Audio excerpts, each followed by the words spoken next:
গান্ধীর পবিত্র মাটিতে দাঁড়িয়ে প্রথমেই স্মরণ করছি এই সিদ্ধামের যিনি স্রষ্টা, যিনি আমাদের আরাধ্য, যার আশীর্বাদ, যার কৃপা নিয়ে আমরা প্রতিটি পা পা ফেলি। আমার প্রাণের ঠাকুর পূর্ণব্রহ্ম পূর্ণানন্দ শ্রী শ্রী হরিচাঁদ ঠাকুর এবং মুক্তিবারিধি ভগবান শ্রী শ্রী গুরুচাঁদ ঠাকুরের শ্রীচরণ কমলে আমার ভক্তিপূর্ণ প্রণাম জানাচ্ছি। আমার জন্মদাতা পিতা এবং জন্মদাত্রী মাতার শ্রীচরণ কমলে প্রণাম জানাচ্ছি। আজকে উপস্থিত এই সভা আমাদের শ্রী শ্রী হরিগুরুচাঁদ মতো মিশনের সম্মানিত সভাপতি আমাদের প্রাণের ঠাকুর শ্রী পদ্মনাথ ঠাকুরের শ্রীচরণ কমলে আমি আমার শ্রদ্ধা এবং প্রণাম জানাচ্ছি। আমাদের মতুয়া মাতা শ্রীমতী সুবর্ণা দেবী ঠাকুরের শ্রীচরণ কমলে আমি প্রণাম জানাচ্ছি। আজকে আগত দেশের বিভিন্ন অঞ্চল থেকে শ্রী শ্রী হরিগুরুচাঁদ মতুয়া মিশনের সম্মানিত নেতৃবৃন্দ সবার শ্রীচরণ কমলে আমার প্রতিবাদ। আজকে আমরা অনেক দিন পরে মিলিত হয়েছি। আমরা সিধামে সর্বশেষ মিটিং করেছিলাম, অভিষেক অনুষ্ঠান মনে হয়, তারপরে কি আর করছিলাম মিন্টুদা? আর করতে পারিনি। তবে এরপরে আমরা এরপরে কি করছিলাম, করছিলাম শান্তনু ঠাকুর যখন আসছিলেন, শান্তনু ঠাকুরকে নিয়ে আমরা কিন্তু অনুষ্ঠান করেছিলাম। শান্তনু ঠাকুর তো পরে আসছেন, অভিষেক অনুষ্ঠানের পরে। আচ্ছা, কত বছর? নরেন্দ্র মোদী সাহেব আসবে তখনও একটা আমরা মিটিং করছিলাম। এছাড়া আমরা এই করোনাকালীন সময় আমরা ভার্চুয়ালে আমরা বিভিন্নভাবে যোগাযোগ করার চেষ্টা করছি, একটা মিটিংও করেছিলাম। এবং শুধুমাত্র বাংলাদেশ নয়, সারা বিশ্বের আমাদের মতুয়াদের যে মতুয়া মিশনের যে সদস্যবৃন্দ রয়েছে তাদের সবাইকে আমরা নিয়ে মিটিং করছি। হয়তো সবাই সেই মিটিংয়ে অ্যাটেন্ড করতে পারেন না, কারণ ভার্চুয়ালি আসলে বিষয়টা নতুন আসছে। এই ইন্টারনেট জগতে আমরা এখনো সবাই অতটা কি বলে আমরা হতে পারিনি, যার কারণে সবাই সেখানে উপস্থিত না হলেও সেদিনও কিন্তু আমাদের প্রায় 80-90 জন আমাদের সেই মিটিংয়ে উপস্থিত ছিলেন, সেই ভার্চুয়াল মিটিং। তো যাই হোক, আজকে অনেকদিন পর আমরা উপস্থিত হয়েছি, যদিও ঠাকুর বাড়িতে করোনার কোনো প্রভাব পড়েনি এ যাবৎকালে। কেননা গত বছর শ্রীধামে যখন বারুণী স্নান হলো না, বন্ধ করে দিল, ওই সময় যে ভক্তরা আসতে না পেরে কিন্তু তাদের প্রত্যেকের মনের যে একটা প্রচন্ড ক্ষুধাটা দিন দিন বাড়তে ছিল। এরপরে যখন 3 মাস পরে যখন গাড়ি ঘোড়া একটু চলা শুরু করলো, মানুষ কিন্তু স্রোতধারার মতো শ্রীধামে প্রতি বুধবারে চলে আসে। প্রতি বুধবারে 8 থেকে 10,000 লোক উপস্থিত হয়।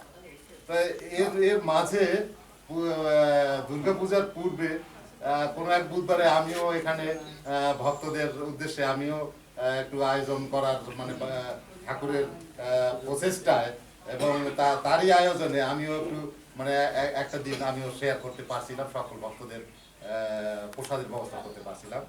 তো যাই হোক, কিন্তু ফর্মালি আমাদের মতুয়া মিশনের মিটিং এভাবে অনেকদিন পরে আমরা বসছি। আজকের এই মিটিংয়ে আপনারা দেশের বিভিন্ন অঞ্চল থেকে, সেই কুয়াকাটা থেকে শুরু করে নড়াইল, যশোর, সাতক্ষীরা এবং পিরোজপুর, বরিশাল, আগলজোড়া এবং আশেপাশে বোয়ালমারি, ফরিদপুর থেকে, গোপালগঞ্জ থেকে, যে আপনারা অনেক দূর থেকে এই শীতের দিনে আপনারা শীতকে উপেক্ষা করে আপনারা সেই অনেকে হয়তো সেই ভোর রাতে আপনারা উঠেই আজান দিছে, পরে উঠেই আপনারা রওনা দিছে। তা আপনারা এত কষ্ট করে এখানে উপস্থিত হয়েছেন আজকে, আপনাদের এই কষ্ট স্বীকার করে আসছেন, এই জন্য আপনাদের প্রতি আমি আমার অন্তরের অন্তঃস্থল থেকে কৃতজ্ঞতা এবং সাধুবাদ জানাচ্ছি যে আপনারা মনে প্রাণে ভালোবাসেন বলেই যে কেউ আসছেন গতকালকে, কেউ আজকে সকালে রওনা হয়ে আসছেন। তা আপনাদের প্রতি আসলে শ্রদ্ধা নিবেদন করি। আমি আজকের এই মিটিংয়ের যে আলোচ্য বিষয়গুলি নিয়ে আমি একটু বিস্তারিত কথা বলতে চাই, যদি আপনারা পারমিশন নেন। তাই আমি বিস্তারিত আলোচনার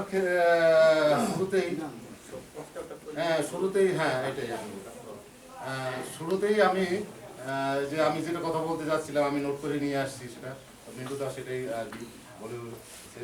যে আমাদের মতুয়া মিশনের একজন মানে সবচেয়ে কাছের, সবচেয়ে একনিষ্ঠ যে একজন মানে নেতা বলেন, কর্মী বলেন, ভক্ত বলেন, যে প্রতি বছর 3-4 দিন আগে, 5 দিন আগে এসে কন্টিনিউয়াস সেই রান্নাঘরের থেকে শুরু করে মানে সারা ঠাকুরবাড়ির বিভিন্ন কাজকর্মে নিজে এবং তার সহস্ত্রী দুজনেই যে শ্রম দিয়ে থাকেন, আপনারা সবাই তাকে ছিলেন, সবাই ভালোবাসার ব্যক্তিত্ব, সেই আমাদের শ্যামাপদ বলদা আজকে আমাদের মধ্যে নেই।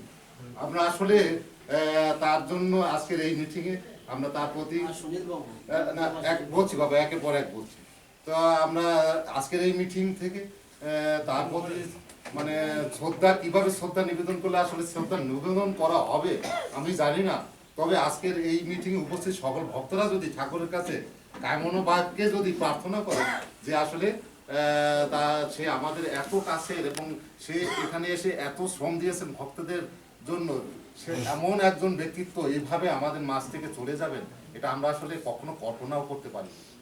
তিনি যখন অ্যাক্সিডেন্ট করলেন আমরা খবর পেলাম, তারপরে তাকে ঢাকা নিয়ে আসা হলো। ঢাকায় আসার পরে সেখানে আমাদের ঢাকা জেলা কমিটির সম্মানিত সভাপতি উপস্থিত আছেন, আমাদের পাশাপাশি উনি আমাদের কেন্দ্রের মানে যুগ্ম সম্পাদক অনন্তদা, উনি এবং ওনার টিম নিয়ে, পাশে সুশীল সাধু দাদা ছিলেন, আরো অনেকে ছিলেন, যারা মানে অক্লান্ত ভাবে চেষ্টা করেছেন তাকে বিভিন্ন হসপিটালে, প্রথমে ঢাকা মেডিকেলে, তারপরে সেখানে ভালো ট্রিটমেন্ট পাচ্ছে না সময় উপযোগী, সেখান থেকে মানে স্কোয়ারে নিয়ে যাওয়া হয়েছে।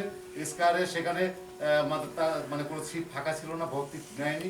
তারপরে তাকে পপুলারে নিয়ে যাওয়া হয়েছে, পপুলারে নিয়ে সেখানে গিয়ে অপারেশন করা হয়েছে, কয়েকদিন সেখানে আইসিইউতে ছিলেন, মানে এই বিভিন্ন পর্যায় ফেস করেছেন। এবং সেই উদ্দেশ্যে আমাদের প্রাণের ঠাকুর এবং আমাদের মতুয়া মাতা শ্রীমতী সুবর্ণা দেবী মানে সেই অ্যাক্সিডেন্ট করার পর থেকে ওনার শেষ নিঃশ্বাস ত্যাগ করার পূর্ব পর্যন্ত তারা ঠাকুর ঘরে মঙ্গল প্রদীপ জ্বালিয়ে তার জন্য প্রার্থনা করেছে। তো যাই হোক আর কি, এমন এক ব্যক্তিত্ব আমাদের মাঝ থেকে চলে গেছেন। আমরা তার জন্য সকলেই আমাদের এই সেশনের কোন একটা পর্যায়ে, এবং আরো একজন আছে আমাদের বিশিষ্ট মতুয়া ভক্ত, আমাদের ঠাকুরের খুব কাছের, এবং সেই যখন ঠাকুর 96 থেকে মানে কি বলে 86 থেকে 90 বা 96 এই সময়টা যে ঠাকুরের একেবারে একনিষ্ঠ ভাবে ঠাকুরকে যে মানে সঙ্গ দিয়েছেন, আমাদের বর্তমান এই কমিটির যুগ্ম সম্পাদক, আমাদের সবার সর্বজন পরিচিত আমাদের দেবাশিস দায়ের জন্মদাতা পিতা শ্রীমৎ মতুয়াচার্য, মতুয়া রত্ন পদকপ্রাপ্ত শ্রীমৎ সুনীল বিশ্বাস, উনিও মতুয়া মিশনের অনেক পুরাতন একজন আমাদের মানে কি বলে সদস্য, এবং ঠাকুরের সফর সঙ্গী এবং বিভিন্ন কর্মকাণ্ডের মানে একজন শক্ত সংগঠক ছিল। তা সেই আমাদের এমন এক নেতৃত্বকে আমরা হারিয়েছি ইতিমধ্যে। তার জন্য আমরা এই আজকের মিটিংয়ের ওই মধ্যেই আমরা সবাই দাঁড়িয়ে অথবা বসে ঠাকুরের কাছে আমরা একটা প্রার্থনা, একটা সভা আমরা একটা সময় করব, সেটা দশরথদার নেতৃত্বে আমরা করব। আর একটা বিষয় আছে, আজকে আমি এখানে দাঁড়িয়ে আছি, আমার একটা প্রার্থনা আছে। সেই প্রার্থনা হচ্ছে আমার শ্বশুর মশাই, উনি গত 4 দিন ধরে ঢাকাতে মনোরা হসপিটালে আইসিইউতে আছে, একটু করে ইমপ্রুভ হচ্ছে ঠাকুরের কৃপায়। আপনারা তার জন্য প্রার্থনা করবেন যে উনি যেন আবার সুস্থ হয়ে আবার আমাদের কাছে আসতে পারেন। এবারে আমি আসি মূল আলোচনা অনুষ্ঠানে। আমাদের আলোচ্য বিষয়ে প্রথমেই ছিল কেন্দ্রীয়, প্রথমেই যেটা ছিল সেটা হলো মতুয়া দর্পণ পত্রিকা মুদ্রণ। এই মতুয়া দর্পণ পত্রিকা মুদ্রণ আমরা এর আগের বারণে যে ইয়েটা হলো, যেটা হয়েছিল এই বছর, আগের বছর, সেই সময় আমরা মুদ্রণ করেছিলাম। কিন্তু তারপরে গত বছরেই বারণে স্নান হয়নি, সেই সময় আমরা মুদ্রণের সব প্রক্রিয়া আমাদের ছিল, প্রস্তুতি ছিল, কিন্তু আমরা করতে মানে এই প্যান্ডেমিক আসার কারণে আমরা সেটা করতে পারি বা করা হয়নি। তো আজকের প্রথম এজেন্ডাই আমাদের হচ্ছে মতুয়া দর্পণ পত্রিকা মুদ্রণ। এবারে যদিও এই মতুয়া দর্পণ পত্রিকার কথা এখানে লিপিবদ্ধ আছে আলোচ্য সূচিতে, কিন্তু এর পাশে আর একটা বিষয় আছে। কিন্তু আপনারা অনেকে জানেন, যারা ঠাকুরের খুব কাছে মানে থেকে দেখেছেন ঠাকুরকে, জানেন যে আমাদের মতুয়া মিশনের পক্ষ থেকে আমাদের অনেক কিন্তু আমাদের গ্রন্থ এখান থেকে মুদ্রণ এবং সেটা করা হয়। সে মুদ্রণের মধ্যে শ্রী শ্রী হরিলীলামৃত, তারপরে হরিসঙ্গীত, মহাসংকীর্তন এবং ঠাকুরের আরো অনেকগুলো বই, যেটা আমাদের ঠাকুরের উপর লিখেছেন অনেক রাইটার্সরা, আমাদের মতুয়া মিশনের পক্ষ থেকে যেটা প্রকাশ করা হয় এবং ধারাবাহিকভাবে প্রতি বছর সেটা মুদ্রণ করা হয়। সেই মুদ্রণ কার্যেও কিন্তু আপনারা জানেন কিনা, প্রায় 4 থেকে 4.5 লক্ষ টাকা আমাদের মুদ্রণের খরচ হয় প্রতি বছর। এখন বলতে পারেন যে প্রতি বছর যে এত টাকা খরচ হয়, আপনারা এই টাকা তাহলে বই বিক্রি করে তাহলে নিশ্চয়ই টাকাটা উঠে আসে। হ্যাঁ, উঠে আসে। কতটুকু উঠে আসে এবং কতটুকু আমাদের খরচের খাতায় চলে যায়, এই কথাটা বা আমাদের শ্রদ্ধেয় সভাপতি, আমাদের প্রাণের ঠাকুর এটা মানে সচরাচর কখনো বলেন না। কিন্তু আমার মনে হয় আমি ঠাকুরের উইদাউট পারমিশনে আজকে মানে কথাটা তুলেছি আপনাদের সবার সামনে। আমি জানি না ঠিক করলাম কি ভুল করলাম, ঠাকুরের পারমিশন ছাড়াই তুলছি। তো আমার মনে হয়েছে যে এটা আপনাদের সকলে জানা দরকার, যেহেতু আপনারা মতুয়া মিশনের একেবারে মানে কি বলে একটা মানে সক্রিয় আপনারা নেতৃত্বে আছেন। এই জন্য আপনাদের মতুয়া মিশনের সকল কর্মকাণ্ড সম্পর্কে আপনাদের জানা দরকার। সেই প্রেক্ষাপটে আমি কিন্তু কথাটা আজকে তুললাম। এবং সেটা এই যে 4 থেকে 4.5 লক্ষ টাকা খরচ হয়, এই টাকাটা কিন্তু বিশেষ করে ঠাকুর নিজের ব্যক্তিগত একেবারে ফান্ড থেকেই প্রতি বছর করে থাকেন। কিন্তু আপনারা জানেন, আরো জানেন যে আমাদের মতুয়া মিশনের কিন্তু বিভিন্ন প্রোগ্রাম হয়। এই 6 মাসে একটু কম হয়েছে, কিন্তু মতুয়া মিশনের প্রোগ্রাম আপনারা যেমন ঠাকুর বাড়িতে দেখছেন তেমনি ভাবে কিন্তু দেশের বিভিন্ন অঞ্চলেও হয়ে থাকে। এর আগে কুয়াকাটা সেটা চলমান ছিল, সেটা আমরা এই 2 বছর করতে পারিনি। এটার কারণ হয়েছে প্যান্ডেমিক এবং তার পূর্বে মানে এইসব কারণে হয়ে ওঠে। কিন্তু সেটাও আমরা একটা সিদ্ধান্ত মানে নিয়েছি আমরা, যে সেটাও আমরা ওখানকার, আমি যে কথাটা বলিনি, ঠাকুর জানেন না, আমি গত সপ্তাহে আমি কিন্তু কুয়াকাটায় গিয়েছিলাম একান্তই পারিবারিক মানে সফরে। আমি কাউকে বলি নাই, কথায় কথায় বিধান দাগে একবার বলে ফেলছিলাম যে হ্যাঁ দাদা, আমি পারিবারিক ট্যুরে জাস্ট 1 নাইটের জন্য আমি আসছি, কারণ আমার ফ্যামিলি কখনো তাদেরকে নিয়ে যাওয়ার সময় হয়নি। এইবার খুব করে ধরেছিল, শত কাজের ফাঁকেও মানে মানে এক রাত্র কাটাই আসছি। ওই সময় আমি কলাপাড়ার আমাদের সেক্রেটারি, আমাদের যে হরিদাস না ঠাকুর, হরিদাস, ওনার সাথে কথা হয়েছে এবং ওনাকে আমি দায়িত্ব দিয়েছি আপনারা লোকাল প্রশাসনের সাথে কথা বলেন। লোকাল প্রশাসনের সাথে কথা বলেন, সেখানে যদি তারা আমাদের পারমিশন দেয়, আমরা অতি শীঘ্র আমরা কুয়াকাটায় এই শুকনার সিজনে আমরা কুয়াকাটায় অনুষ্ঠানটা মানে প্রোগ্রামটা করে দেবো। আমি ওনাকে দায়িত্ব দিয়ে আসছি। উনি বলছে কলাপাড়ায় নির্বাচন, এই মুহূর্তে নির্বাচন আছে, নির্বাচনটা শেষ হওয়ার সাথে সাথে উনি এই কাজে ঝাঁপাই পড়বে এবং মানে আশা করছি বারুণী সিনানের আগেও আমরা যদি সুযোগ পাই আমরা সেই কাজটা করে দেবো। কারণ অনেকদিন আমরা একেবারে ঝিমে আছি, ঝিমে থাকলে হবে না। মতুয়া মিশন তো ঝিমে থাকার সংগঠন নয়। যাই হোক, আমি এক কথার ফাঁকে অন্য কথা কিন্তু চলে গেছি। আমি মূল কথা ফিরে আসছি, যে লীলামৃত এবং অন্যান্য ধর্মীয় গ্রন্থ ছাপানোর জন্য যে টাকা খরচ হয়, সেই টাকার থেকে যে মানে যে খরচ করে যে মুদ্রণ হয়ে আসে, সেইটা বিক্রির থেকে যে অংশটুকু আসে, সেই টাকাটা আমাদের বছরের বিভিন্ন কর্মকাণ্ডের ঠাকুরের সেই মানে সেটা খরচ হয়ে যায়। আপনারা মতুয়া মিশনের যে কি পরিমাণ খরচ, এই খরচটা আসলে এর আগে কেউ কখনো প্রকাশ করেনি। আমি ঠাকুরকে বলেছি এবারে মতুয়া দর্পণ পত্রিকায় মানে শেষাংশে আমাদের মানে বাজেট, আমাদের খরচ ইত্যাদিতে এটা প্রকাশ করা হবে এবং সবাই ওর মাধ্যমে দেখুক, সর্বজন দেখুক যে আমাদের আসলে মতুয়া মিশনের এই মানে কত বাজেট থাকে, কত খরচ হয় এবং আর্ন কত, আর এর থেকে আমরা কতটুকু আমাদের মানে আমরা শেষ পর্যন্ত ঋণগ্রস্ত। একটা কথা বলতে পারেন যে আপনাদের মিটিংয়ে ডাকলেই বোধহয় আমরা খালি টাকা টাকা টাকার কথা বলি, আসলে টাকা ছাড়া তো আসলে আমরা বাড়ি থেকে এখানে আসছি, তাতেও তো একটা গাড়ি ভাড়ায় টাকা লাগে। হ্যাঁ, তেমনি করে সকল কর্মকাণ্ডে আসলে টাকা ছাড়া তো আসলে কোনো কাজই করা সম্ভব না। এই জন্য টাকার কথা তুলতেই হয়। এই জন্য আমি ক্ষমা চেয়ে নিচ্ছি, আপনারা কেউ ভাববেন না যে মিটিং এ ডাকলেই এরা শুধু টাকার কথা বলে। সেই জন্য আপনার এই মুদ্রণের জন্য যেমন মুদ্রাদর্পণ মুদ্রণে 45 থেকে 50,000 টাকা লাগে বাবা, তাই তো? এরকম লাগে না? 50,000 টাকা লাগে আপনার 1000 কপি ছাপাতে। পার বই 50 টাকার নিচে তাতে আপনার একটু কথা একটু না বললে ভালো। তো তাহলে প্রায় 50,000 টাকা লেগে যায় 1000 কপি ছাপাতে।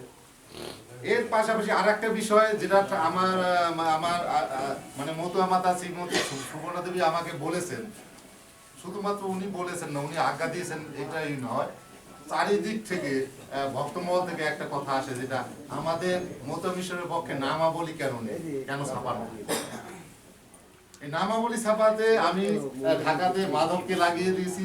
ও 1000 কপি ছাপানোর জন্য একেবারে মানে সব জায়গায় দরদাম করে আগে একবার ছাপাইছিল, দরদাম করে একেবারে, এবং ভালো কাপড় দিয়ে করতে 90,000 টাকা লাগবে, একেবারে 90,000 টাকা লাগবে 1000 কপি। এখন মানে তাহলে পার পিস 90 টাকা হলেও কিন্তু মানে 1000-এর নিচে আবার ছাপানো তারা অর্ডারও নেয় না। তাহলে দেখেন সেখানে 90,000 টাকা লাগে, মানে টাকাটা আসলে কোথা থেকে এক করতে কতগুলো মানে একটা বিষয়। এই হলো বিষয়। তাহলে এখন মানে তাহলে এখন এই বিষয়ে আপনারা আজকে সিদ্ধান্ত দেবেন যে আমরা কিভাবে এই টাকা আর্ন করতে পারি, এবং এই মুদ্রণ প্রক্রিয়া অবশ্যই মহাবারণের 15 দিন পূর্বে আমাদের সম্পন্ন করতে হবে। আর তারপর এর পাশাপাশি আর একটা বিষয়, সেটা যে ঠাকুর বলে গেলেন গুজরাট মন্দিরের জন্য প্রতিশ্রুত যে টাকা আমরা যেটা প্রতিশ্রুতি দিয়েছিলাম, সেই টাকাটা যারা যে অবস্থায় প্রতিশ্রুতি দিয়েছি, এই মাটিতে বসে যারা প্রতিশ্রুতি দিয়েছি, আমরা আশা করব যে এই মাটিতে যে কথাটা দিয়ে দেয় আমরা এই কথাটা অবশ্যই আমরা পালন করব। এটা নিঃসন্দেহে বিশ্বাস করি কিনা, নাকি সবাই কি বলেন? অবশ্যই। তাহলে সেই প্রতিষ্ঠিত টাকাটা মানে 6 মাস নয়, আগামী 4 মাসের মধ্যে। হ্যাঁ অবশ্যই। হ্যাঁ, তাহলে এখন অবশ্যই, যেহেতু আমার মানে কি বলে আরাধ্য দেবতা যদি মনে করি, আমার এপার ওপার সব পারের আমার মানে সব পারের যে কর্তা, সেই কর্তা হিসাবে যাকে মানি শ্রী হরিচাঁদ ঠাকুরকে, গুরসাদ ঠাকুরকে, সেই হরিচাঁদ গুরসাদের পূর্ণভূমিতে দাঁড়িয়ে যদি আমরা একটা কথা বলি, সেই কথা অবশ্যই আমাদের মানে প্রাণ থাকতে অবশ্যই পালন করব। এটা তো আমাদের মানে নিজেদের কাছেই অঙ্গীকার। সেই অঙ্গীকার থেকে আমি আশা করি আগামী 4 মাসের মধ্যে আপনারা এই টাকাগুলি, আমাদের অ্যাকাউন্ট খোলা আছে, অ্যাকাউন্ট নাম্বারটা মানে সবাই নিয়ে নেবেন, অথবা অ্যাকাউন্ট নাম্বার কি বলে আমরা প্রকাশ করে দিতে পারি। রসিদ আছে, রসিদে আমি ধারদারি না, রসিদ নিয়ে নানান কথা হয়, ওর ধারদারি না। টাকা জমা দেবেন, সরাসরি ব্যাংকের অ্যাকাউন্টে জমা দেবেন। বলবে আর একজনে ওই বিন্টু কিংবা শিশির 5,000 রসিদ ছাপাইয়া মানে 10 লক্ষ টাকা ওইখান থেকে মানে সরাই ফেলছে, ওর ধারদারি না, সরাসরি ব্যাংকে অ্যাকাউন্টে জমা দেবেন। এখন সব হয়েছে মানে কি বলে অনলাইন অ্যাকাউন্ট, আপনি বরগুনার এক শাখা থেকেও দিতে পারবেন, আর পঞ্চগড়ের এক শাখা থেকেও দিতে পারবেন, কিংবা সিলেট থেকেও দিতে পারবেন। অতএব মানে রসিদ ওইটা নিয়ে আর মানে কথা প্রশ্ন তোলার আর জায়গা থাকবে। তাহলে এই বিষয়টায় ঠাকুর একটু বাইরে গেলেন বোধ হয় বাবা।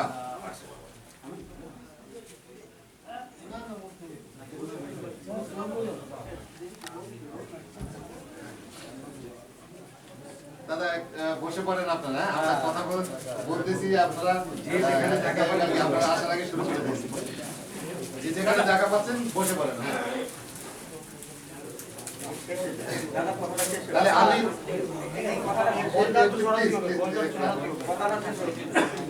বাবা আমি একটা মানে বিষয়টা তুলে মানে পয়েন্ট বাই পয়েন্ট আমি একটু বলতে চাচ্ছি, সেটা হচ্ছে যদি এই মতুয়া দর্পণ পত্রিকা প্রকাশের জন্য একটা সাব কমিটি গঠন করার যদি প্রয়োজন মনে করেন আপনারা মতামত দেন, তাহলে মতুয়া দর্শন মানে কি মতুয়া দর্পণ পত্রিকা শ্রী শ্রী হরি লীলামৃত সহ সমগ্র গ্রন্থ মিশনের পক্ষে বসেন জায়গায় বসেন পরে প্রণাম করেন। এইসব প্রিন্টের জন্য একটা সাব কমিটি করা আমি মনে করি এটা খুবই জরুরি, কারণ সব কাজ ঠাকুর একা করবেন কিংবা মিন্টু একা করবেন, আমি একটু ফাঁকিবাজ, আমি একটু দূরে দূরে থাকি, যাই হোক আর কি। তারপরে চেষ্টা করি একটু খোঁজ নেওয়ার ঠাকুরের কাছে, বাবা ওই কাজটা কি অবস্থা, বা এই কাজটা আমরা এভাবে করতে পারি কিন্তু এর একটা যদি সাব কমিটি গঠন করে দেওয়া হয়, আমার মনে হয় তাদের কাছে দায়িত্ব চাপাই দিলে এই কাজটা একটু মানে আমাদের সহজ হবে। আর একটা বিষয় যেটা সাব কমিটির কথা আমি ভাবছি, যেটা এই ইতিমধ্যে আমাদের মা বলেছেন, ঠাকুর বলেছেন যে দ্বিতীয় এজেন্ডা যেটা গঠনতন্ত্র বা আমাদের সংবিধান সংশোধনের জন্য সেখানে একটা সাব কমিটি গঠন করতে হবে। ঠাকুর ইতিমধ্যে বলেই গেছেন যে 3 অথবা 5 সদস্য বিশিষ্ট সাব কমিটি গঠন। এখন সাব কমিটি গঠন বাবা এই কথার মধ্যে কি মানে মানে গঠন করে ফেলবো না পরে সিদ্ধান্ত নেবে? আপনি নাম বলেছেন, তাহলে আপনি থাকবেন আমি থাকবো, আর 3 জনের বাইরে থেকে নিন। আচ্ছা, এই সাব কমিটি আমি আর বাবা একটু আলাপ করে আপনাদের কাছে আবার মানে এটা তুলে ধরবো। তবে আজকে এই সাব কমিটি গঠন করবো, এই বিষয়ে আপনাদেরও মতামত আমরা নিব। শুধুমাত্র আমি বা ঠাকুর দুজনে বললাম মানে সেটা সাথেও আপনাদেরকে নিয়েই বলতে চাই। তো এখন দুটো বিষয় সাব কমিটি, একটা হচ্ছে প্রিন্ট করার জন্য মতুয়া দর্পণ পত্রিকা এবং গ্রন্থ আদি প্রিন্ট, এবং যে কথাটা বললাম যে নামাবলী, এই বিষয়গুলো নিয়ে একটা সাব কমিটি হবে এবং তাদের উপর দায়িত্বই ন্যস্ত থাকবে যে আমাদের এই প্রিন্টটা অবশ্যই বারণিত চলে আসছে চৈত্র মাসের শেষে যদি অবস্থা একটু পিছনে পড়ছে, কিন্তু তার আগেই 15 দিন আগে যেন আমরা এই জিনিসগুলো সবগুলো প্রিন্ট করে মানে সিজামে পৌঁছে সেই ব্যবস্থা যেন করে। আচ্ছা, তারপরে আর একটা বিষয় যেটা আমাদের কেন্দ্রীয় কমিটির যেটা আসলে আগের যেটা একটা টার্ম ছিল 2 বছরের, ঠাকুর যেটা বলে গেছে এই টার্মের মানে আমাদের 2 বছর পার হয়ে গেছে কোনো না কোনো প্রকারে। তবে গত বছর না, যখন গত টার্মে কাউন্সিল হয়, কাউন্সিলে কিন্তু এই কথাটা তখন আলোচনায় আসছিল এবং আলোচনা করা হয়েছিল এবং সিদ্ধান্তও নেওয়া হয়েছিল যে কমিটি থাকবে 3 বছর। সেদিন সিদ্ধান্তও নেওয়া হয়েছে, কিন্তু এটা হয়েছে কি যে আমাদের সংবিধানটা যে মানে গঠনতন্ত্রটা পুনর্মুদ্রণ ওইভাবে করা হয় না, কিন্তু সেটা সেই দিন আমরা কিন্তু সিদ্ধান্ত নিয়েছি সেইটাই আছে যে 3 বছর থাকবে। এখন এই 3 বছর থাকবে এইটা নিয়ে কেউ কেউ আমাদের মধ্যে বলে যে এখন যারা আছে 2 বছর ওভার হয়ে গেছে এরা এখন অবৈধ কমিটি, কেউ কেউ বলে।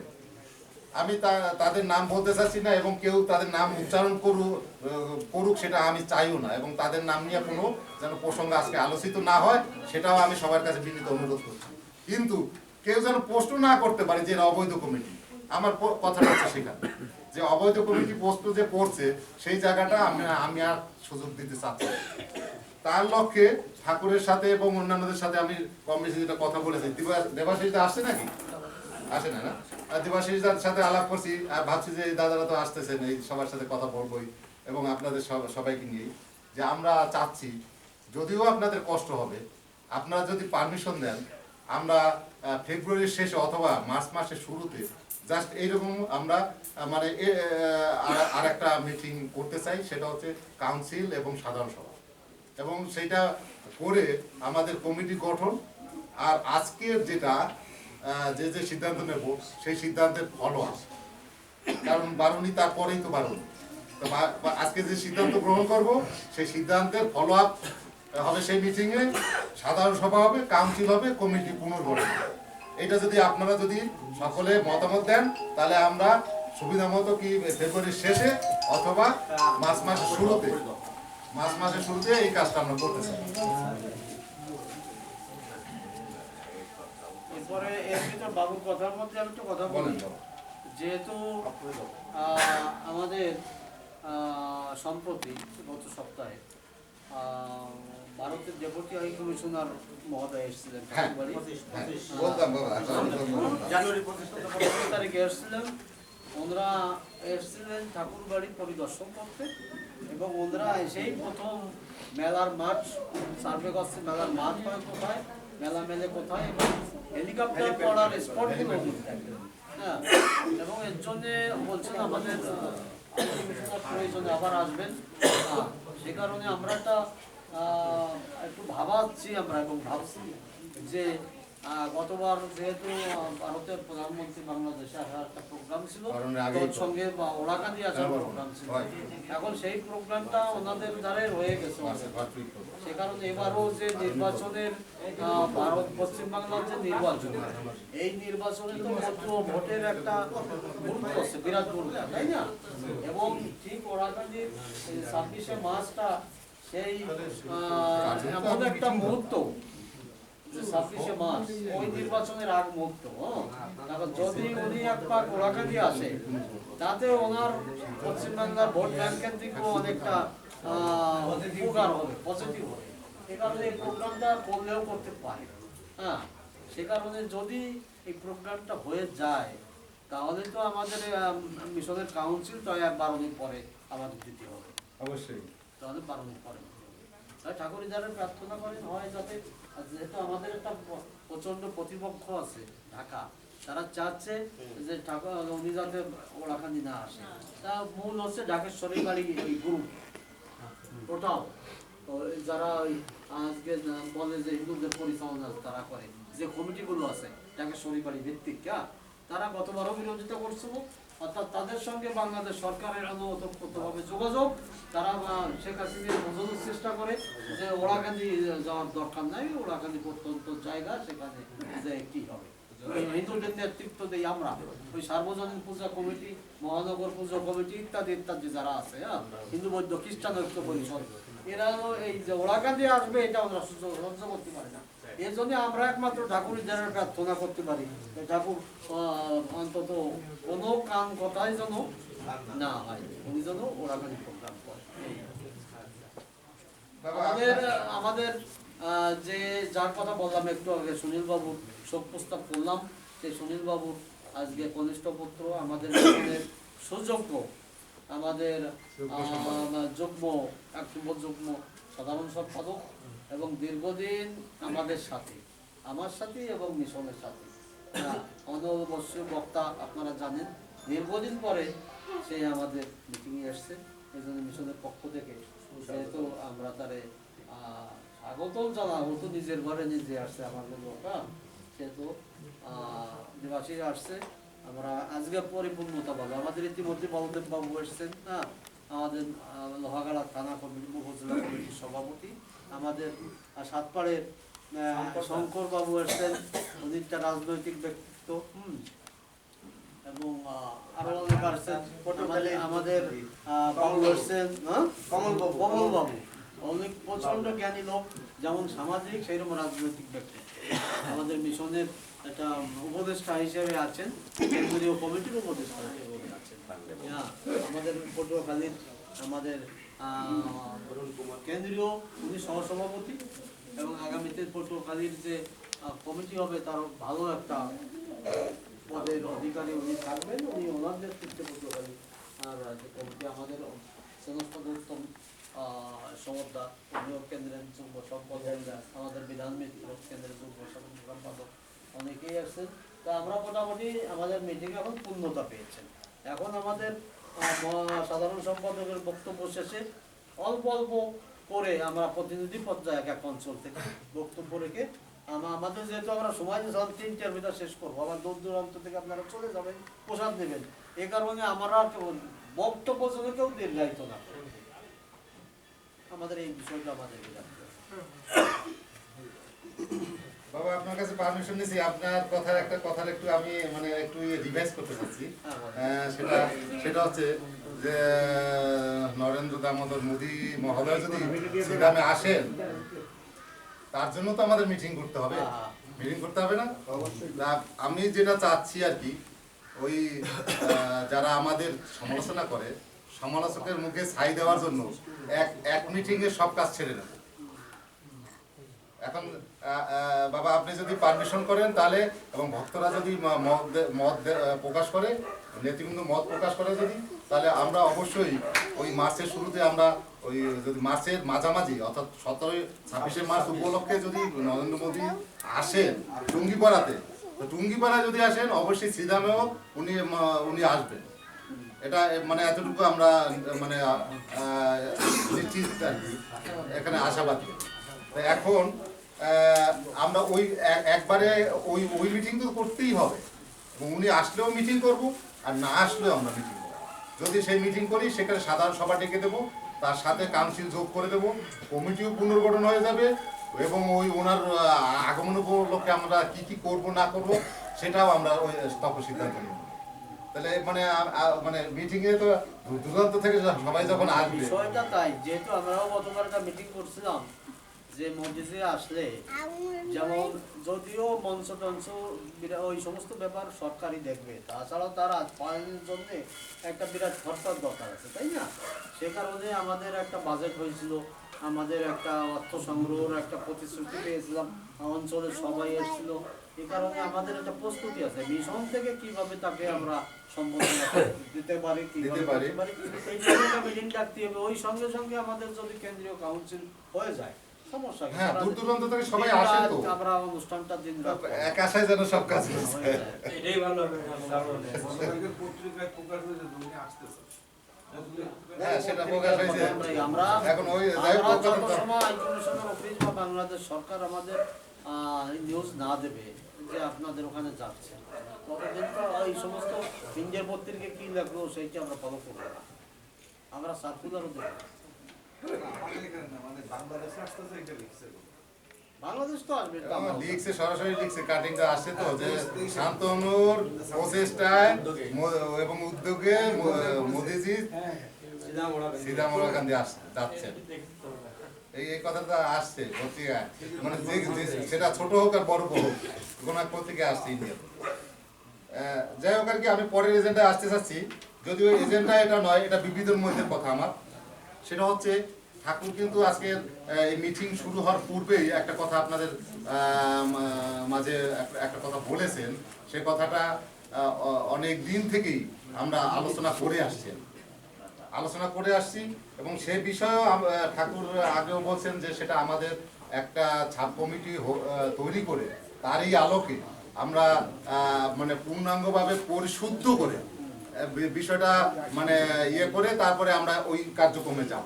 তাহলে সেই বিষয়টা কি? বিষয়টা হলো সারা বিশ্ব থেকে মতুয়াদের মধ্য থেকে একটা কথা বারবার উঠে আসে মিটিংয়ে বসলে, সেটা হচ্ছে কি মতুয়াদের একটা বিধিবিধান। মতুয়াদের বিধিবিধান কি? আমরা যদি দশবিধ আচার পালন করে থাকি, আমরা ওটা থেকে বেরোয় আসতে পারিনি। যদিও লীলামৃতে সরাসরি বলেছে, বিজ্ঞজনেরা মানে বলতে পারেন ভালো করে, তো সেটা আমাদের যারা মতুয়া তাদের মানে হরিনাম যজ্ঞ বিনে আর কোনো পূজা পার্বণের কোনো দরকার নেই, নাকি দশরথদা? ঠিক তাই তো? তাই এখন তারপরও আমরা ওই যে সামাজিক সেই মানে অতীত থেকে যেটা হয়ে আসছে, আমরা ওই জায়গা থেকে এখনো বেরোয় আসতে পারিনি। কেউ কেউ আমরা সরস্বতী পূজা দিই, কেউ কেউ লক্ষ্মী পূজা দিই, কেউ বা মানে দুর্গা পূজা, কালী পূজা দেয়, তাই না? তাহলে এই যে পূজা পার্বণ করি, আবার আমরা আমাদের বিবাহ ব্যবস্থা আছে, বিবাহ ব্যবস্থাটা, তারপর বাবা মা পরলোক গমন করলে যে শ্রদ্ধার্ঘ্য নিবেদন, সেই ব্যবস্থাটা, এই সব দশবিধ যে আচার, এই আচার এইটা নিয়েই একটা মতুয়া বিধান, সোজা সংবিধান বলা যাবে না, মতুয়া বিধান। তো মতুয়াদের যে বিধান মেনে চলা উচিত, এইটা কিন্তু কোনো সংগঠন থেকে আমরা সরাসরি এখনো কেউ এটা বের হয় না। আলাদা আলাদাভাবে কেউ কেউ মানে ছোট ছোট আকারে চটি বই কেউ কেউ প্রকাশ করেছে, এবং সেটা নিয়ে মতুয়া ভক্তরা বিভিন্ন অঞ্চলে এই ক্রিয়াকর্ম পালন করে, এবং তার মধ্যে নানান রকমের বিভ্রান্তিও রয়েছে। সেই বিভ্রান্তিটা দূর করার জন্য ঠাকুর যেটা সরাসরি মত প্রকাশ করেছে, যেটা হলো আমরা আমাদের একটা কমিটি করে দিতে হবে। সেই কমিটিতে বিজ্ঞ মানে যেমন মানে মতুয়া বিশারদরা থাকবেন, গুরুগোসাইরা থাকবেন, তেমন আবার যারা মানে আমাদের মতুয়া মিশনের নেতৃবৃন্দের পক্ষেও আমাদের লোকজন থাকবেন, যাতে করে এইটা সবাই মিলেমিশে একটা সুন্দর একটা পাণ্ডুলিপি তৈরি হয়েছে। কিন্তু তৈরি হয়েছে, সেই পাণ্ডুলিপিটা বাবা অনেকটা মানে দেখে শেষ করে ফেলছেন, তার সাথে কিছু সংশোধনীয় বাবা সেটা মানে নিজে নিজে করছেন এবং আমাদেরকে সেইটা জানাইছেন, মত প্রকাশ করছেন যে এইগুলো করতে হবে। তো সেইটা এখন আমাদের সভাপতি তিনি এই মতুয়া বিশ্বের ধারক বাহক, তিনি তো সব বিষয় একবারে সার্বক্ষণিক একটা বিষয় নিয়ে থাকতে পারেন না। এই জন্যই উপকমিটি বা সাব কমিটি করে দেওয়া প্রয়োজন। সেই বিষয়ে আজকে আর একটা সাব কমিটি আমি সভাপতি আমাদের প্রাণের ঠাকুরের কাছে আমি বলবো যে এই বিষয়েও একটা সাব কমিটি করবো, যাতে করে এই যে বিজ্ঞজনেরা দশরথ দা রয়েছে, হরিপদ দা রয়েছে, এই যে আমাদের বলদেব দাদা রয়েছেন, ওইদিকে পান্ডে দাদা রয়েছেন, এই ধরনের বিজ্ঞ লোকেরা, ওদিকে আমাদের প্রিয় লাল দাদা এবং এই যে আমাদের শঙ্কর গোসাই রয়েছে, এবং আর একটা লোককে আমি যুক্ত করতে বলবো যিনি সমাজ কল্যাণ দপ্তরে চাকরিরত আছেন, আমাদের মতুয়া কি হরিপদ নাকি হরিদাস ঠাকুর, অত্যন্ত বিজ্ঞ লোক, আমরা সমাজ সেবায় আছেন, উনি অত্যন্ত বিজ্ঞ মানুষ। আমি চাবো তাকেও ইনক্লুড করার জন্য। তাহলে এই ধরনের ব্যক্তিত্ব নিয়ে আর আমরা তো পদাধিকার বলে যদি মানে দু একজন যদি সাথে থাকি সেটা থাকলাম, কিন্তু আমরা তো এই বিষয়ে মানে অজ্ঞ একেবারে, আমরা এগুলো বুঝি না। আমরা বুঝি কি ডায়াস পাইলে কতক্ষণ দাঁড়াইয়া মানে আজে বাজে বক্তব্য এইগুলো দিই, কিন্তু এই যারা এই বিষয়ে অত্যন্ত জ্ঞানী গুণী এদেরকে নিয়ে একটা সাব কমিটি, এটা যদি আজকে আপনারা এই বিষয়ে মানে করেন, সিদ্ধান্ত নেন, তাহলে সেই আমি আশা করবো সেটা আমাদের করা উচিত আর কি। এবং ঠাকুর অবশ্য বলেও একবার আলোচনায় বলেছিলেন আমরা চেষ্টা করব এই বারণীর পূর্বে ওই যেটা আমরা পাণ্ডুলিপি পেয়েছি ওটা সংশোধন পরিমার্জন করে আমরা বই প্রকাশ করেছি। এই কমিটি যদি এক মাসে কিছু শ্রম দেয়, আমি আশা করি এটাকে আমরা মানে এটা প্রকাশ করে দিতে পারবো। বাবা আমি একটু কথা বলি, আপনি যখন বলছেন তখন এই হাউজের থেকেই হ্যাঁ না প্রস্তাবে আপনি কমিটিটা পাস করেন। হ্যাঁ না প্রস্তাব এটা সভাপতি মহোদয়ের এখতিয়ার।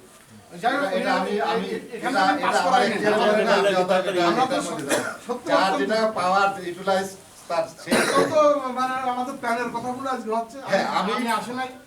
আমি জাস্ট উপস্থাপন করছি এর বিষয়ে সংক্ষিপ্ত আকারে আপনারাও আলোচনা করবেন, সর্বশেষে সভাপতি মহোদয় এর সিদ্ধান্ত গ্রহণ করবেন আলোচনা প্রেক্ষিতে। আমাদের মতবাদের আসলে প্রাণের ঠিক আছে, বুঝতে পারছি, মানে অন্তরের কথাগুলো আপনারা তুলে ধরবেন, বলবেন বক্তব্য বলবেন। যেহেতু কথাটা শেষ করে দাঁড়া। আর একটা বিষয় যেটা এখন সময়ের প্রয়োজন হয়ে দাঁড়িয়েছে, খাতা দাও, সিগনেচার দেন আপনারা, এই খাতাটা ওই জায়গায় দাও।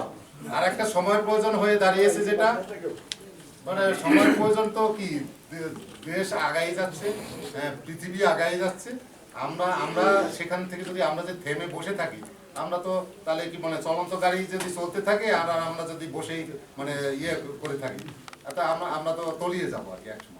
এই জন্য ওই ট্রেনে আমাদেরকে মানে তাল মিলিয়ে চলতে হবে। সেই তাল মিলিয়ে চলার জন্য আমাদের যে বিষয়টা, সেই বিষয়গুলোর মধ্যে একটা হচ্ছে, অন্যতম হচ্ছে আমাদের মিশনের পক্ষে একটা গাড়ি অত্যন্ত জরুরি। আপনারা দয়া করে এই বিষয়ে আপনারা অবশ্যই রাখবেন, মানে বক্তব্য রাখবেন এবং সুনির্দিষ্ট মতামত রাখবেন।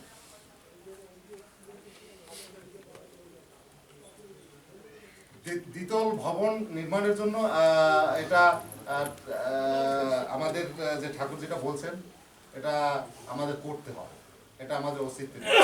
এবং এই যে যেখানটা আমরা বসে আছি এটা মানে রং করো, এটা ফ্লোরে টাইলস দেওয়া, এই কাজগুলি করতে হবে। দেখেন এই কাজগুলি না করলে ধরেন বাইরে একজন লোক এসে মিশনের কার্যালয়ে ঢুকেই দেখবে যে এই অবস্থা, তাহলে মিশনের ভাবমূর্তিটা একেবারে মানে কোথায় দাঁড়ায়। অর্থাৎ আমাকে মানে সেই অবস্থায়, আমাকে পরিমার্জিত অবস্থায় থাকলে তবেই বাইরে একজন এসে আমাকে সেই মানে দেখেই মানে আমার মানে কথা বলতে সে একটু সমীহ করে কথা বলবে। আর যদি আমাদের অবস্থা যদি সেই অবস্থায় তৈরি না করতে পারি, তাহলে কেউ তো আমাদের মূল্যায়ন সেইভাবে করতে চাবে না। এটা হচ্ছে বাস্তবতা। সেই বাস্তবতা নিরিখে এই কাজগুলি করা দরকার এবং এর জন্য আপনাদের মতামত ব্যক্ত করবেন। আমি আরেকটা বিষয় বলবো যে গত কাউন্সিলের পরপরেই যে আমরা যে ঘোষণাগুলি দিয়েছিলাম তার মধ্যে কিছু অংশ আপনাদের তুলে ধরছি আর কি। সেটা হচ্ছে ছোট করে যে বলছিলাম যে এই মনে আছে কিনা আপনাদের, সেদিনকে আমি বলছিলাম মানে কমিটি গঠনের কাউন্সিলের মধ্যেই যে অল্প করে একটু বক্তব্য দিয়েছিলাম, তার মধ্যে বলছিলাম যে পাশের এইটা সারটাই এক্সটেনশন করা, সেটা আপনাদের দশের সবার সহযোগিতায় সেই সারটা এক্সটেনশন হয়েছে।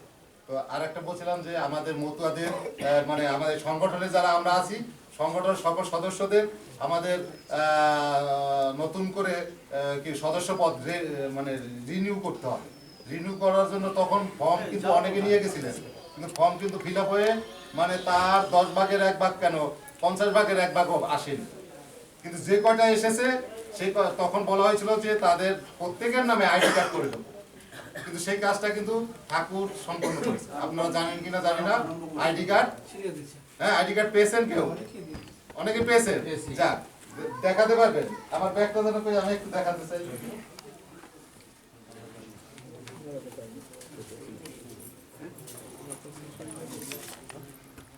এই ধরনের কিন্তু লেমিনেটিং আইডি কার্ড কিন্তু ঠাকুর করে দিয়েছে। ভাবতে পারেন যে আপনি সাধারণ সম্পাদক আপনি একটা পাইছেন, এটা ভাববার কিন্তু সুযোগ নাই। যে যে ওখানে সদস্যপদ ইয়ে করছেন এবং গত মতুয়া দর্পণ পত্রিকায় যে নামগুলো উঠছে সেই নামের সব কটা আইডি কার্ড কিন্তু প্রস্তুত হয়েছে। এখন তারপরে যারা সদস্য ওখানে এন্ট্রি হয়েছে তাদেরগুলা আশা করি আবার হয়ে যাবে। তাহলে এই একটা কাজ কিন্তু আমাদের প্রতিষ্ঠিত ছিল, ওই কাজটা প্রতিষ্ঠিত ছিল, এই মানে এটা হয়ে গেছে। আমরা আমাদের প্রতিষ্ঠিত আর একটা জিনিস হয়েছে কি, এটা একটা ডাটাবেস তৈরি করা। ডাটাবেস, হ্যাঁ এই আইডি কার্ড করছি যখন এটা একটা ডাটাবেস তো হয়েছেই। সেটা হয়েছে কি, হয়েছে ম্যানুয়ালি খাতা। তো এই খাতায় থাকবে না, এটা আমরা ওয়েবসাইটে দেওয়ার পরিকল্পনা আছে। এবং আজকের এই মিটিং থেকে আমি বলতে চাচ্ছি, আমরা মানে এই 12 বলতে পারবো না, পরের 12 আগে আমরা অবশ্যই ওয়েবসাইটে আপনাদের ডাটাবেস থাকবে বলে আমি মানে যদি শ্রীহরি আমাকে সেই সামর্থ্য বা সেই সুযোগ দান করে আমি অবশ্যই সেই কাজটা করে দেবো, আমি এই পদে থাকি আর না থাকি। তাহলে আরেকটা আর কি কি বিষয় যেন কথা বলবো ভাবছিলাম, চলে আসছে না?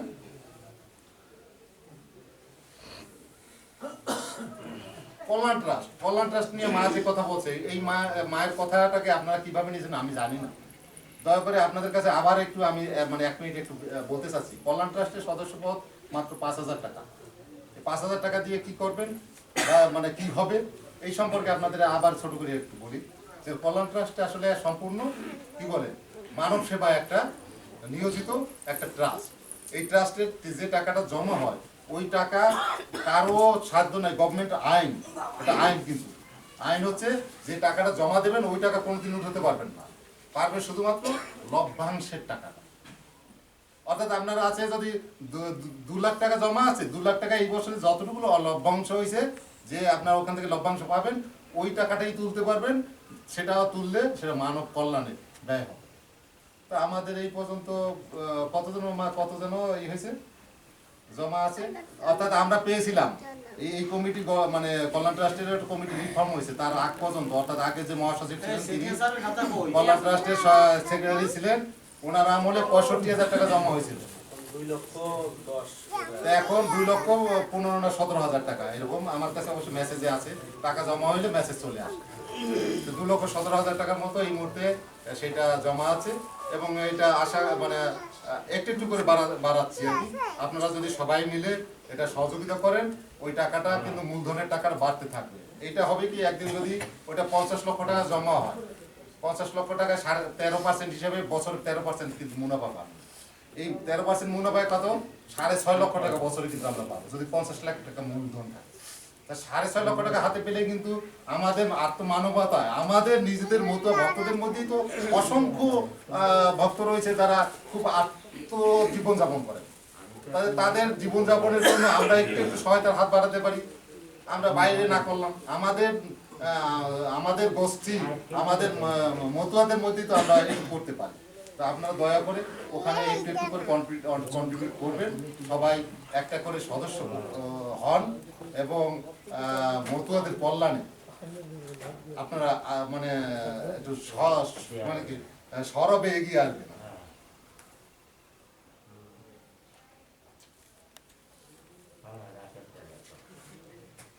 আমাদের মমতা মিশনের ঢাকায় একটা মানে কি মানে অফিস আছে, আপনারা সবাই অবগত আছেন কি আছেন না আমি জানি না, অনেকেই জানেন। ঢাকা জেলা কমিটি ওটা দেখভাল করেন, খুব কষ্ট হয় তাদের। বলতে পারেন রাজনীতিতে যারা চাকরি করে তারা তো বহু টাকা উপার্জন করে, তাদের কাছে তো এটা ব্যাপার না। কিন্তু ওই যে আমরা মানে কি বলে চায়ের দোকানে বসে বা মিষ্টির দোকানে বসে হরামেশা কিন্তু 500-1000 টাকা খরচ করি, কিন্তু ঠাকুরের নামে 2 টাকা দিতে খুব কষ্ট হয়, আমার খুব কষ্ট হয়।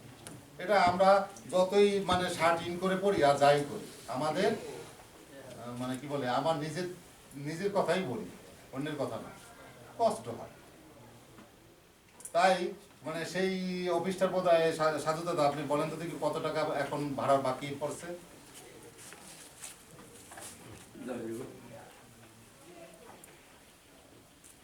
5 মাসের মতো ভাড়া 5 মাসের ভাড়া বাকি পড়ছে। মাসে কত হাজার টাকা ভাড়া দেন? ভাড়া দিই 7,000 আর গ্যাস আর কারেন্ট 2,000। 9,000। 5 9 45,000 টাকা এই মুহূর্তে সেখানে আমরা দেনা আছি। সেটা কিন্তু মতুয়া মিশনের কার্যালয়, সেটা নট ঢাকা মানে জেলার কার্যালয়, সেটা কিন্তু মতুয়া মিশনের কার্যালয়। সেটা কি হিসাবে আছে? সেটা আছে আমাদের রাজধানীতে আমাদের একটা অফিস দরকার, সেই হিসাবে কিন্তু আছে, মতুয়া মিশনের কেন্দ্রের অধীনে আছে।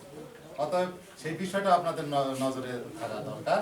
এবং সেখানে যদি 200-500 টাকা মাসে করে এক একজন দিলে ও টাকা ভাইসে যায় কখন, কিন্তু এই বিষয়টা আপনারা একটু নলেজে রাখবেন। ঠিক আছে, আমি অনেক কথা বলে ফেলছি, তাহলে আমি সামারিতে আসি। আমি কি কি প্রস্তাবনা রাখছি? প্রস্তাবনার মধ্যে প্রথমে হচ্ছে যে আমাদের মতুয়া দর্পণ পত্রিকা এবং লীলামৃত সহ অন্যান্য গ্রন্থ প্রকাশনার জন্য একটা সাব কমিটি।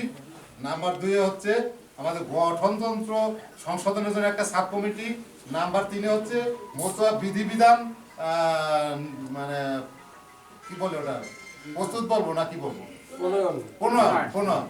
বিধিবিধান প্রণয়নের জন্য একটা সাব কমিটি। এই 3টা সাব কমিটি এবং এইগুলো করতে যে আমি যে বিষয় আর্থিক বিষয়গুলো বলছি, গাড়ি ক্রয়, তারপরে আরো বিষয়গুলো বললাম, সেই এবং কি বলে উচ্চাদ মন্দির নির্মাণ এবং এই যে বই প্রিন্টের যে খরচ খরচাগুলি এবং নামাবলী প্রিন্টের যে খরচ খরচাগুলি, এই বিষয়ে আপনারা আলোকপাত করবেন। আর আমি চাচ্ছি এখনই আমার বক্তব্যের শেষে, সবাই বক্তব্য শুরু হওয়ার আগে এখনই আপনারা 1 মিনিট সবাই দাঁড়িয়ে আমরা যে 2 জন রত্নকে আমরা হারাইছি, আমাদের সংগঠনের এখন সবচাইতে প্রিয় ব্যক্তিত্ব, এদের উদ্দেশ্যে আমরা সবাই দাঁড়িয়ে মানে 1 মিনিট ঠাকুরের কাছে প্রার্থনা করব। দর্শক